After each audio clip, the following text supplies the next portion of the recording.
hygiene and safety are implemented in the production of clean, safe, wholesome meat, which can meet our body requirements. So to begin with our next section, the elements of meat inspection and meat hygiene practices. That is, this class is it is a beginning of the meat section, and we are going to discuss many more aspects associated with the hygienic production of the meat, and we'll compare the meat production practices in India, and finally we'll end up with what is required as a compliance by the meat processing units so that the public health is protected. What is meat inspection? Meat inspection is a professional examination. A professional examination. What do you mean by professional? You know that. Professional examination means a qualified person undertaking examination. It's not any person who eats the meat examining. If the meat and meat product, okay, it is whether it is suitable for human consumption or not. That's what is the professional examination of meat and meat products. If at all there is any problem associated with the meat, does it going to affect the human health or not? Human consumers or not? So for that we undertake the professional examination. It is a professional examination of meat and meat products for its fitness for human consumption. Please correct that spelling if. Okay. Meat inspection is mandatory when animals are slaughtered for sale. Animals are slaughtered for sale. Why it is mandatory? Many a times, if the countries are really, they do care for their citizens, they do have certain principles, guidelines, acts and rules in place. And this meat inspection is going to help the production practices, the stakeholders, so that the consumer is assured of the better quality of the meat. Okay, that's what is the meat inspection is, and that's where the meat inspection principles are applied, and it is a professional examination. The objectives of meat inspection include to ensure that only healthy and physiologically normal animals are slaughtered for human consumption. When we broadly categorize the meat inspection can be either it is a state subject or a central subject.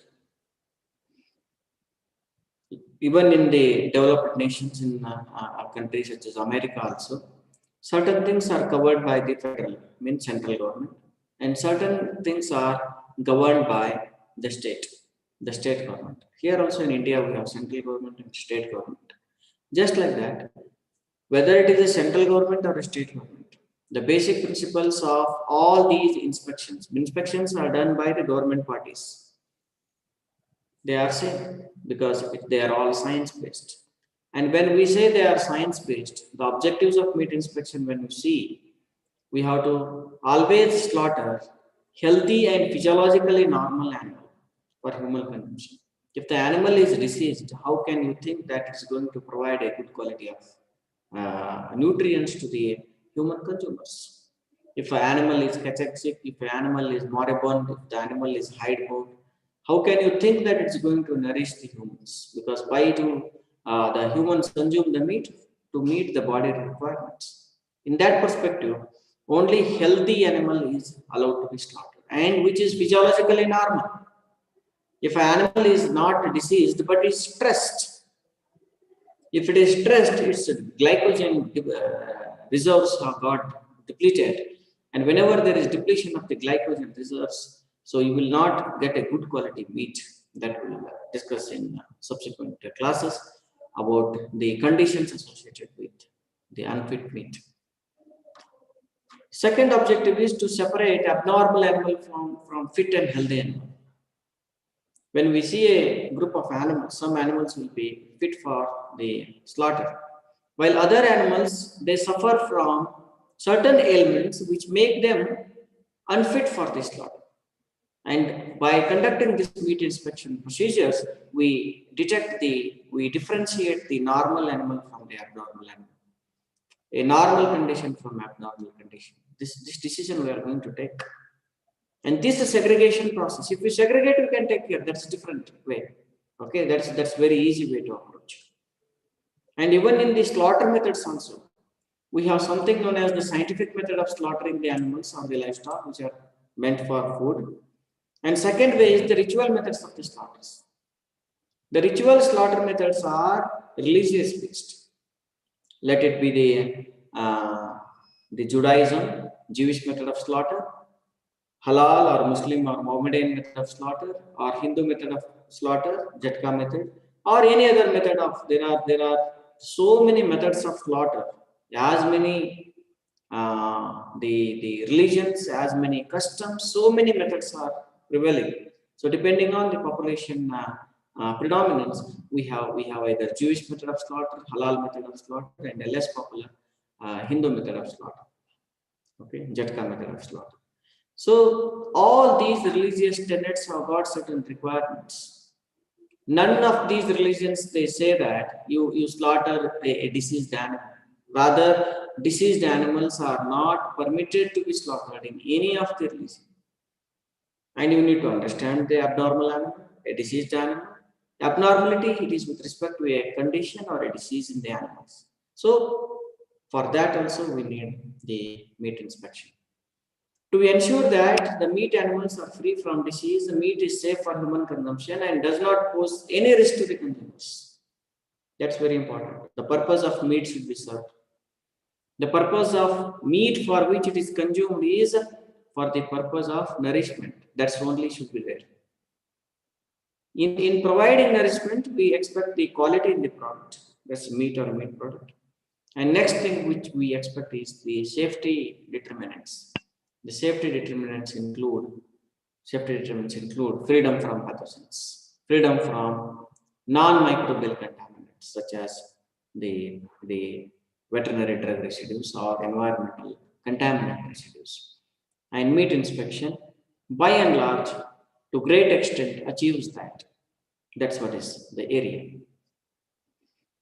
How to achieve the meat inspection it is done by the achieving of these objectives. It's undertaken by thorough inspection of the meat. Okay. How it is done? By ante-mortem and post-mortem inspections. We'll discuss them. What is ante and what is post. Hygienic dressing with minimum contaminations. Hygienic dressing in the sense we wear good clothes. That's what is known as the dressing. Okay, if someone is wearing some good clothes, we say that he or she has dressed well. But here it is dressing means removal of the skin or the hide or the superficial, the either feather, either the bristles, hair, hide. All this process we call it as a dressing process. Opposite of what we do use the term dressing in colloquial way, day-to-day life. Next is implementation of the total quality management systems. Total quality management systems, mostly HACCP based systems or food safety management systems. They are very important and critical for any food industry, including the meat industry. Okay, because it is the industrial or centralized production of the meat, wherein large volumes of meats are produced in a processing plant, a production unit, and that is catered. When it is catered, as a part of regulatory requirement, as a part of compliance with the established guidelines, there is a need for the total quality assurance systems. So, meat inspection by and large contributes immensely for this quality assurance or quality management systems. There are a spectrum of diseases, livestock diseases when we talk about. Large number of these livestock diseases are transmissible to the human being. We call them as zoonoses. These zoonoses are prevalent in certain locations. Say, for example, in UK, there is BSE. While the tuberculosis and other diseases, they have controlled to a great extent. If you talk about the Asian and African countries, the diseases, infectious diseases such as tuberculosis, they are very rampant. That is why the meat inspection custodian is a veterinarian, and a veterinarian has to, and the public health role played by the veterinarian. This is okay. That's why we are discussing these things in veterinary public health course. Okay, the veterinarian is a custodian of food safety. That is why by default he is a meat inspector, chief veterinarian or his assistants. We call them as meat inspectors. Okay, you call here in a routine clinical terms as a para-vets. Just like that, there are meat inspectors who will be assisting a chief veterinarian. Chief veterinarian is a chief inspecting officer. The chief veterinary division of any meat production unit, let it be government or private or cooperative, they should understand the spectrum of the diseases that are prevailing in an area, make a list of them, and accordingly the anticipated changes, either in the live animal that has brought for slaughter or the animal that has been processed and the meat, the carcass or the offal is visible for inspection. It's going to aid in elimination of those conditions and diseases that would otherwise compromise the human health, because human consumers are going to consume the meat. That's why often these kinds of endeavors should be coupled with the risk assessment. Proper risk assessment principles should be implemented. Risk assessment program has to be in place so that these conditions are addressed and they are eliminated accordingly. The meat inspection practice, what we have today as an established practice, was it was there in vogue since ages. But this gentleman, Robert von Oschitag, he is known as the father of veterinary meat inspection. The first written document, okay, that is the handbook of meat inspection, was written by him. And all these stepwise principles, all those conditions that make the meat unsuitable for human consumption, they were written in this book. So that's why he is regarded as father of meat inspection, Robert von Oschitag. And these meat inspection principles that is practiced today, they are based on sound or the strong scientific principles. They are all based on the basic principles of food hygiene and sanitation. And the decisions taken by the veterinarian are not influenced by any politicians or any other stakeholder, including the bureaucrats or the management.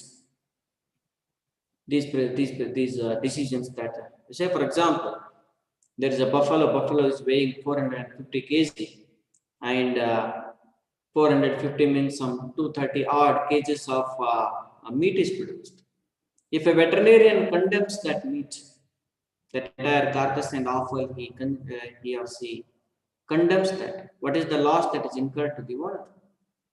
If a owner says that, hey veterinarian, please pass this, if a veterinarian goes where this scientific principle or the morality or the ethics of veterinarian is compromised. That's why in no case, because it is the professional activity, if you read my first statement, it is the professional examination of meat and meat products. Okay, when it is a professional examination of meat and meat products, so the politics, the bureaucracy, the influence should not affect the procedures, the meat inspection procedures, okay, that have been established based on strong scientific evidence, and using the professional ethics, the veterinarian performs this job. This is a core zone of the veterinary science. It is the core activity of a veterinarian. Okay, no one else can do this activity. So that's where the veterinarian, the way the veterinarian saves the lives of the dumb creatures, without asking what's your problem. Likewise, here also the consumers are dumb. No consumer comes to the meat plant and inspects what kind of animal is slaughtered, how it is slaughtered, what condition it is. They have a faith, and this faith is bestowed on the veterinarian. Okay, somewhere a family enjoying a meat in a restaurant or a hotel, okay, that is produced from some plant, meat processing plant, meat production plant. There, a veterinarian is inspecting that it is safe for human consumption, believes blindly this veterinarian. That is why it should not be influenced by any of the activities. That's what has been clearly mentioned in this slide. Okay, it is the professional, the way you are ethical in injecting some drug to a ailing animal. So also is the meat inspection carried out by the veterinarian, which is to protect the consumers. Okay, and the consumers are dumb here. Why they are dumb? They are dumb, they are blind, they are not present at the site where you inspect the animals and you mark them as suitable for human consumption. So it is a big responsibility, onus that rests with the veterinarian. Today's context, this meat inspection system has been a very comprehensive. It has evolved itself from an art to a science to a system. You know what do you mean by system? Okay, and we have comprehensive meat inspection systems today, and these systems they lead to the production of the wholesome meat and meat products. And the inspection system involves these things, 11 points given over here. Examination of animals and carcasses for signs of disease or contamination. If there is contamination, there are two things that are going to happen. One is the spoilage or loss of shelf life of the meat, and you know that meat is highly perishable product. The second is the absence of the disease that you have to ensure based on the signs and symptoms exhibited. Okay, either when the animal was alive, ante-mortem, or once the animal is slaughtered, post-mortem. Inspection of sanitation of facilities, building, grounds, and equipment. Where the animal is handled. Is it slaughtered on the floor where there is blood and other intestinal content that is contaminating the product, leading to the potential foodborne infection, intoxication in the human being later on? What kind of building in which the animal is handled? Is the building having the recommended specifications with respect to flooring, with respect to drainage, with respect to air movement, with respect to operatives, with respect to the equipments and the devices that are used within the premise? So all these sanitary conditions, hygienic conditions, they should be inspected by veterinarian himself, herself, determining the adequacy of the sanitary SOPs, standard operating protocols. For the production of a particular kind of meat, there is a particular SOP that is associated. The type of processing that we undertake for a poultry is different from the pig, is different from the cattle and buffalo, is different from the sheep and goat. Okay, why it is all different? Because one animal is covered with feathers, other animal is with the bristles, other animal with the hair, other animal with the skin, and next animal with the hide. The kinds of SSOPs that we follow, they are different. Okay, but ultimately the generalized principle is same. Okay, when it comes to the application of the quality management system such as HACCP, it is same. Okay, same kinds of all those principles that we are going to discuss when we discuss with HACCP, all those 7 principles, all those prerequisite programs, and all those hygienic practices must be implemented in place. SSOPs, sanitary standard operating procedures or protocols are in place. Assuring compliance with performance standards. When we talk about a product has to conform to certain specifications or the criteria. We call them as performance standards. What are these performance standards? Absence of salmonella, absence of Listeria monocytogenes, absence of Clostridium botulinum, the count, aerobic plate count, this is the range. the antibiotic residues or pesticide residues or other veterinary drug residues absent or having this much maximum residue limit, these are the performance standards. The ice that is used in the plant, okay, the water that is used in the plant, the quality of the air, these are all the performance standards. The knife at which it has to be sterilized and the food handling equipment, the rinse test or the swab test, these are the counts. These are all the performance standards. And these performance standards are assigned in any country by a suitable agency, regulatory or enforcing type of agency, and the meat and meat products conform to these standards. And comprehensive meat inspection system must also include these things into account. Assuring identification, labeling, and proper disposal of meat that is not fit for human consumption. Later on, next slide, I'm going to talk about the elements of meat inspection, and I'm going to discuss in detail these things. You are inspecting in a plant.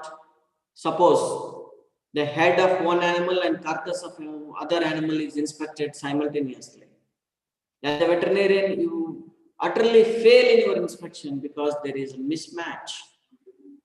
Okay, the mismatch.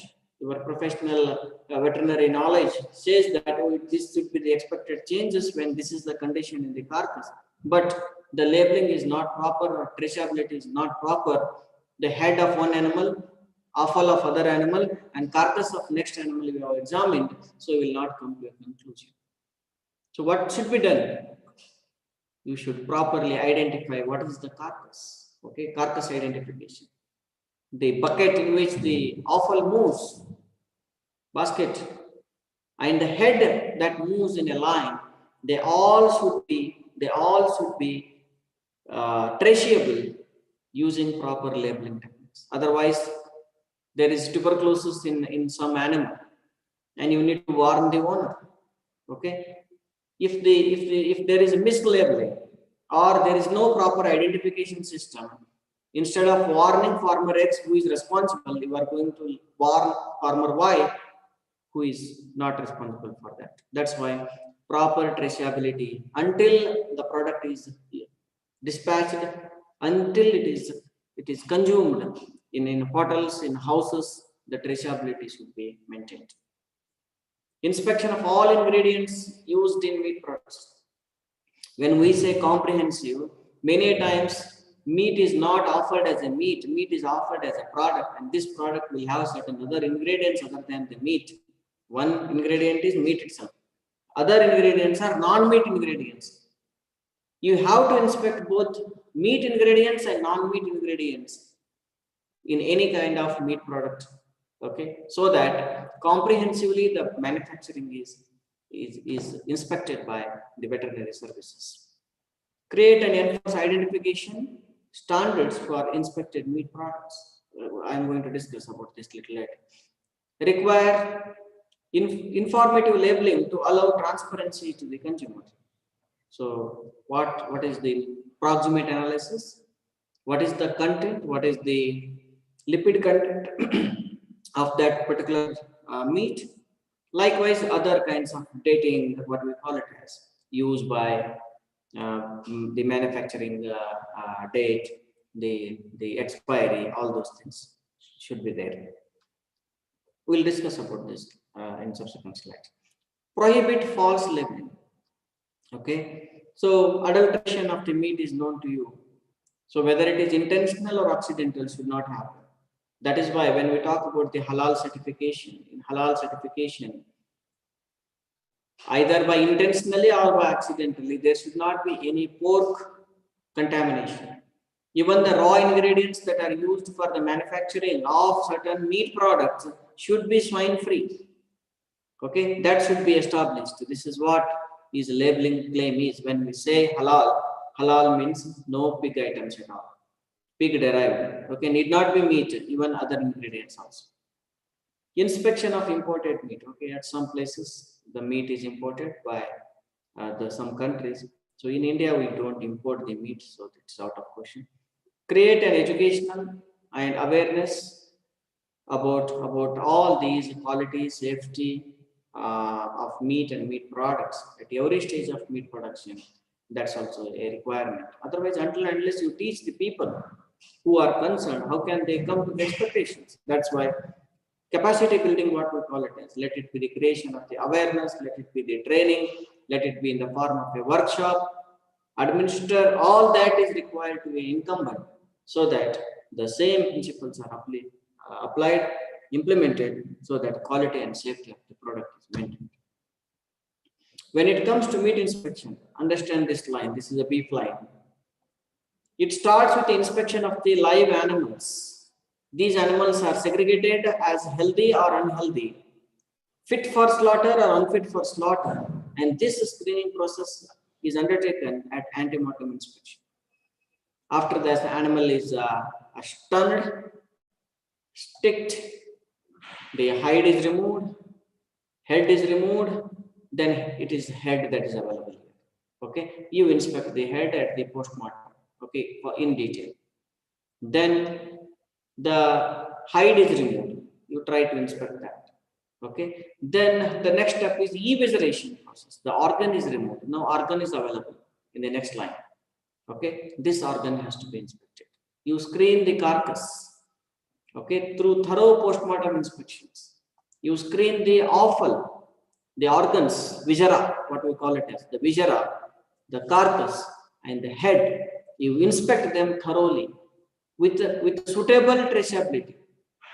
Often in large number of the good abattoirs, there is a practice of making them to run side by side.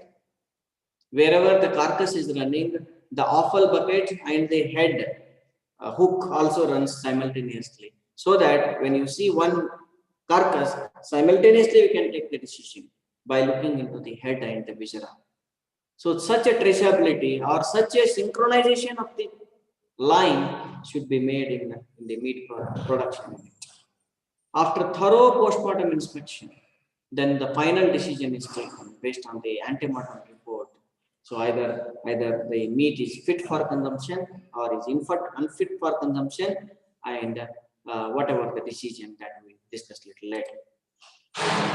With this introduction, let us learn the elements of meat inspection. The elements means the areas of meat inspection.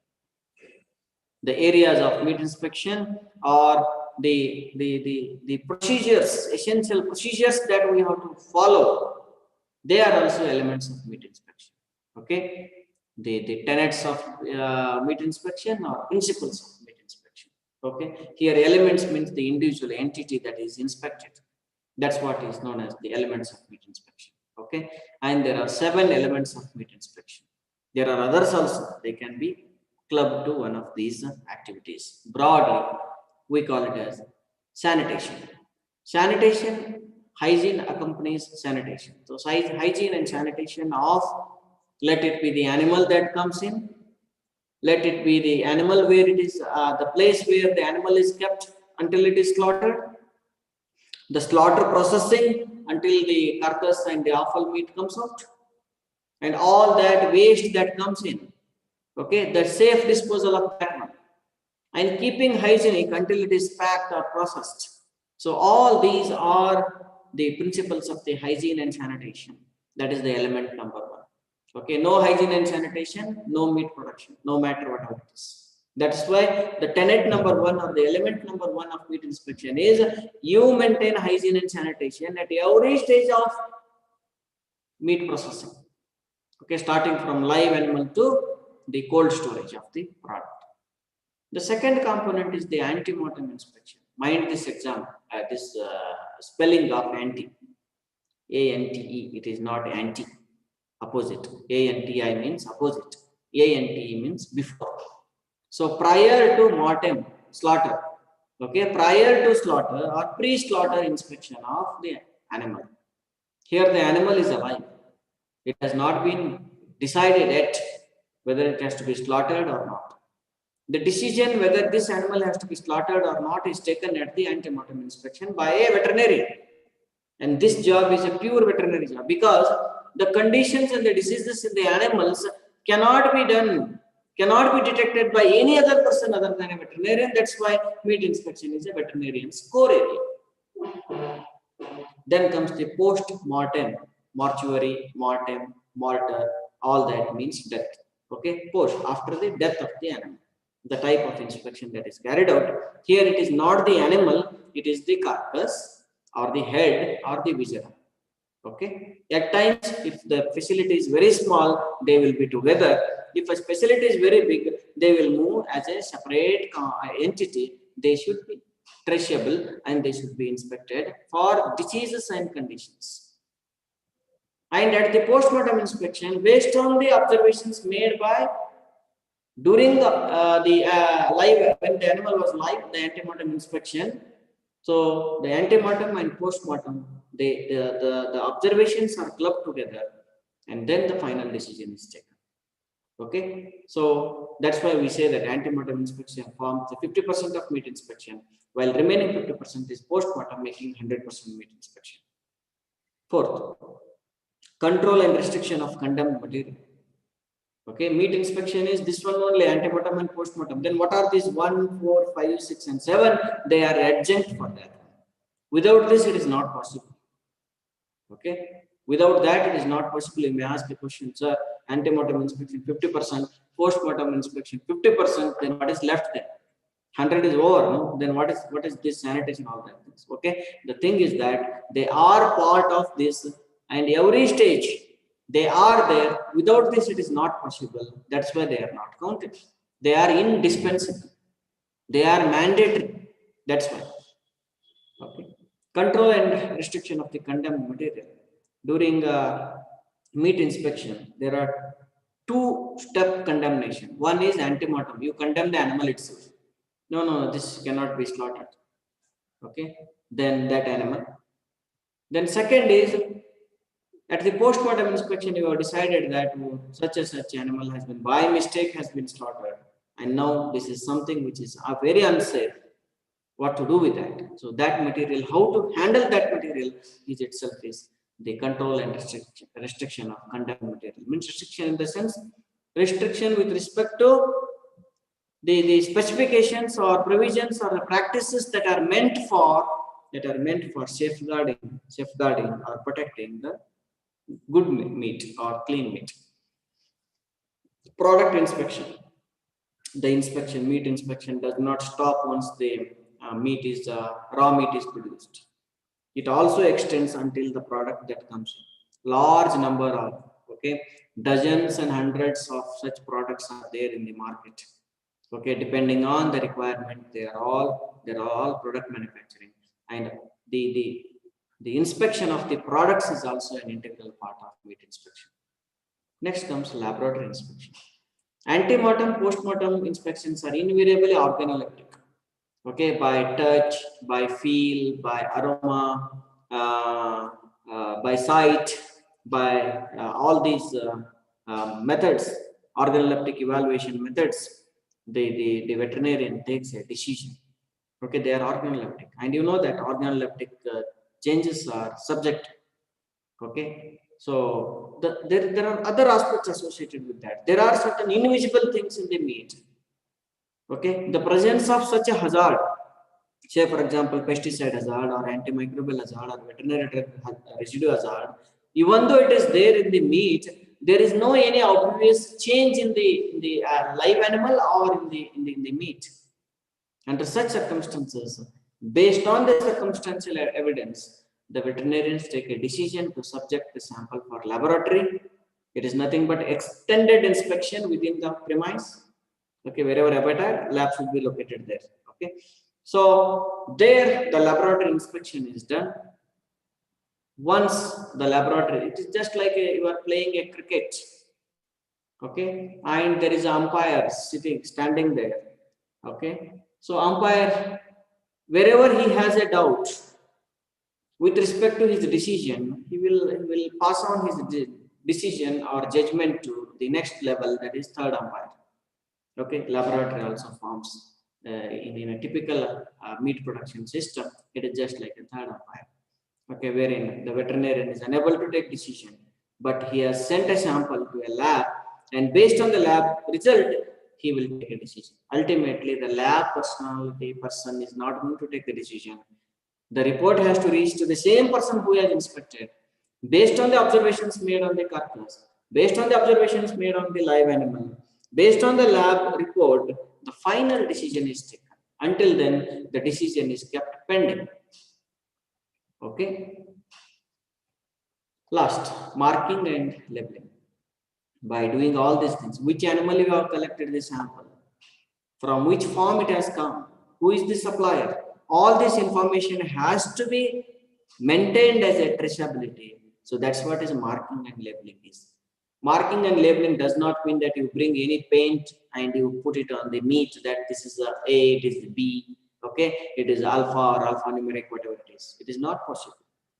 Okay, there also hygiene plays a role, safety plays a role. Okay, hygiene and safety, when we talk about what is the quality of the ink, is it edible, is it food grade, whether it is going to form some metabolite or is it going to permanently stain the product. So all those things are kept in mind, and then labeling norms are implemented. If it is a metal, whether it is going to leach and going to lead to certain residues, that's also going to be checked. We'll discuss one by one. These today's class is this one only, elements of meat inspection 1 to 7. Sanitation. So every part of meat production unit premise should be inspected thoroughly. It should meet the sanitary standards. Let it be the livestock pens, let it be cage, water supply, the equipment, the sewage disposal, the lockers. Lockers means where the workers keep their belongings. Restrooms, washrooms, all everywhere the sanitation is followed. Ante-mortem inspection. There is a detailed topic on ante-mortem inspection. Today's is only just to give an overview. Pre-slaughter inspection of the animals. It is done just before slaughter. The day the animal has arrived at the abattoir. If the slaughter is delayed by 24 hours, inspection is done again. Okay, just before slaughter, the inspection is done, that you call it as a pre-slaughter inspection or ante-mortem inspection. Here a veterinarian, using his veterinary knowledge, going to detect the abnormalities with respect to any animal or such as bird or a livestock, and unfit animals are segregated. I am going to show here some of the information which is in the US. Okay, in India we have such system under development. Shortly we'll have such a system. Okay, until then you please mind these things. Whatever that is written in this label or a stamp, each one is important. What is the agency that is responsible, for what it has been inspected, and what is the plant code. Okay, which plant is that, or which establishment is that? Established number 9400, established number 18726. Like, what is the establishment number for which the inspection has been done? Again, inspection is done by two agencies. One is the state agency, other is the central agency. Okay, what is that agency? That has to be written. Here it is US means US government federal inspection. It is USDA's inspection. So detailed inspection of the unrestrained animals, when the animal is sitting, when the animal is walking, when the animal is moving. Okay, those things, how it is behaving, all those things, the animal movement, gait, the posture, they are inspected, and vital parameters of animals are examined. If required, in a travis, in a place known as the lairage, and suspected animals are removed. And if the animal suffers from very severe condition, what are those conditions? We'll discuss little later. That is conduct. Ante-mortem and post-mortem inspections are often computerized in the form of a comprehensive information management system. In America, one such system that is operational is known as the PHIS, Public Health Information System, wherein the animal detail, okay, the inspection detail, the decision that is taken, ante-mortem, condemned, like that. Okay, ante-mortem passed. So like this, certain codes are also given for easy handling of this binary code. Okay, all this information is available in the form of a database, and anytime that can be traced. And when say for example, after even 3-4 years also you can trace what was the problem, then it was encountered. No, because America is having one of the best traceability system in the world. Now the animal has been slaughtered. Okay, in between you just forget it because we are going to discuss that a little later. After slaughter, you have availability of a carcass. You are having a head and you are having the viscera. So here again, a qualified veterinarian using his professional knowledge is going to inspect each and every organ in detail and accordingly going to take the decision. The final decision comes after the post-mortem inspection by a qualified veterinarian based on whether the condition is a generalized one or a localized one. Is the condition acute or a chronic? Is there any possibility of residue in that and sample has been subjected to the lab? Okay, the lab result is awaited or lab result has been received. If it is received, what is the result? Is it a positive, negative? If it is positive, for what it is positive? Then what is the health implication of that positiveness? So based on that, this decision tree helps the veterinarian to take a appropriate decision and accordingly decision is taken. Okay, again, I am not going to details of post-mortem inspection here because there is a dedicated topic on post-mortem inspection. Come to control and restriction of condemned material. Okay, if the condemned material, the material has been condemned, okay, let it be the live animal that has been slaughtered immediately and then sent as a condemned meat, or after post-mortem inspection, something which is very much dangerous, okay, that we call it as a risk material. Okay, what are those risk material? We'll discuss little later. Okay, specified risk material we call it as. Why it has been condemned? Because it is having certain serious thing associated with that. What is that seriousness? Depending on that, it has to be handled properly.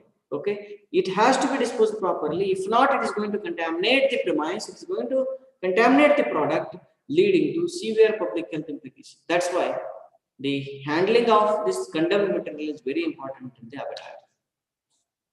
Product inspection, as I told you. So the product, large number of products can be manufactured out of the raw meat, and inspection services are extended up to product also. Say for example, sausages, the canned meat, the cured meat, and different variety meats that are manufactured. They all should be inspected. Whether the quality assurance systems, quality management systems have been implemented or not. Are there any metal detectors in place or not? Sometimes we use certain X-ray based detection systems so that certain physical entities can be eliminated. Otherwise, they would act as a hazard. Laboratory inspection. As I told you, it is a third eye in a meat inspection. Veterinarians organoleptic evaluation during live condition or the dead condition when the organs are exposed. So in spite of these things, when a veterinarian has a doubt, the samples are sent to the laboratory. The suitable sample has to be collected, has to be sent, and we have to wait for the final decision until the lab results is out. Okay, many of these abattoirs will have the computerized systems wherein the moment you put that number, okay, so you will have the details of the laboratory. You need not go physically to, only submission of sample is physical. The result comes electronically at the site itself, okay, using computerized comprehensive database management systems. So accordingly, you can take a decision. Laboratory inspection is done for chemical, microbiological, physical, and other entities, toxin entities. Okay. And in India, we have got several agencies that are associated with the laboratory inspection. So we are going to discuss about this in detail a little later. Marking and labeling, as I talked about. Okay, what is the date it is manufactured? In different countries, different kinds of dating and labeling is carried out. Some places it is the barcode, at some places it is a QR code, at some places there is the weight that is mentioned in pound, at some places it is a kg, and some places certain instructions to handle the product. Okay, at some places, say for example in Europe, they have a unified system. Okay, the European conformity. Okay, they go for the species code. They will go for the source code, ISO code in the sense, just like our pin code, like that. Okay. Then year of harvest, the registration number, and the lot number like this. It is bar like that. This is a big number that runs in several digits, 16 digit, 24 digit, like that. So they imply certain things. Over the meat, there are different schemes for labeling the carcass. Yeah, even the traceability of the offal that which is brought about regarding these labels and their quality and all, will have a dedicated class. Okay, at this point of time, you understand that to ensure the traceability, proper marking and labeling is very much essential.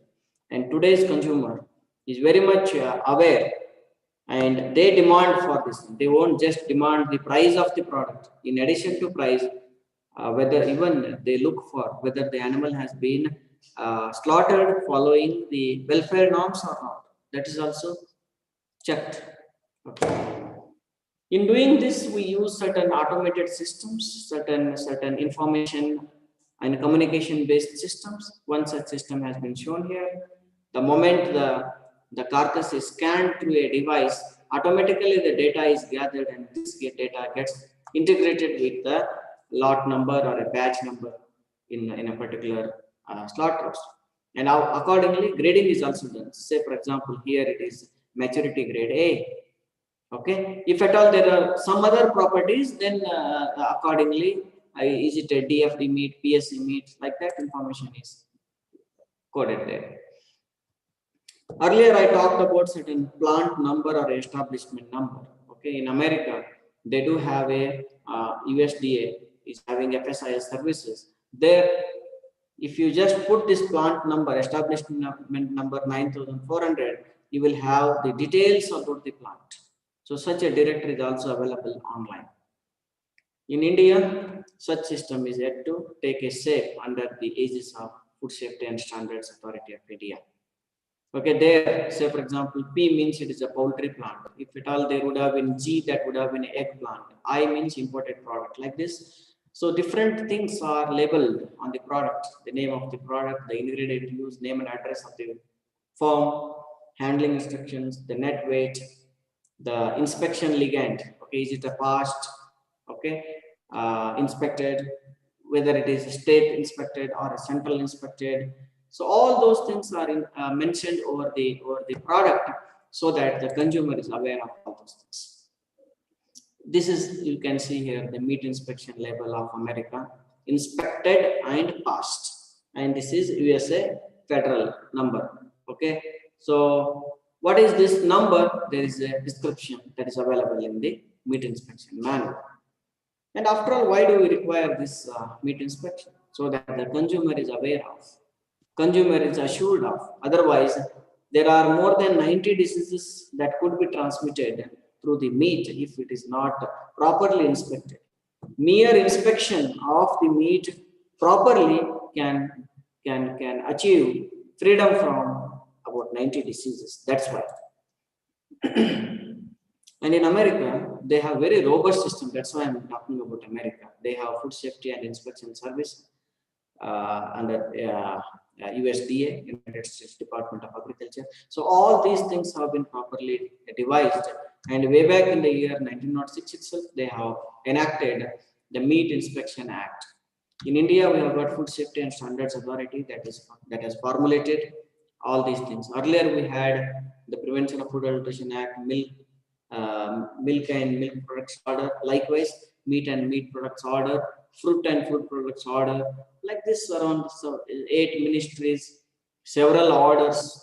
So several agencies, they were all taking care of the food. Of late, Government of India realized that okay, we should bring about something which is very comprehensive and is applicable to the all foods, including foods of animal origin, including meat. Then they started this FSSAI, and FSSAI has implemented a act, Food Safety and Standards Act 2006, which is operational in our country since 2011. That is applicable. So all these things are associated with, in India, FSSAI only, FSSAI 2006 only. So this timeline I am dealing here because If you talk about the HACCP, global level, somewhere in the year 1990, it was started, and today it is a mandatory requirement. This Human Slaughter Act, you see, 1958 they enacted, and they are following the scientific method of slaughter. In addition to the scientific method of slaughter, we have got certain ritual slaughters. We call them as religious slaughters. In that, we have this kosher and halal are very important, which are of global concern, and they do have their own tenets when it comes to the compliance with the religious requirements. The contrary to this is the scientific method of slaughter. I am not here to deal with ritual methods of slaughter. I am only going to deal with the human method of slaughter, which is globally accepted. Otherwise, part of the global meat comes through this ritual slaughter also. There are certain religious bodies who take care of these things, the ritual types of slaughter methods. That is why the meat inspectors is a custodian, is a veterinarian. The all these SSOPs, HACCP, the hygiene and sanitation, the meat inspection procedures, all are the responsibilities that lie with the veterinarian. The veterinarian works as a team in a abattoir, so they should be implemented in order to safeguard the public health. So let us end our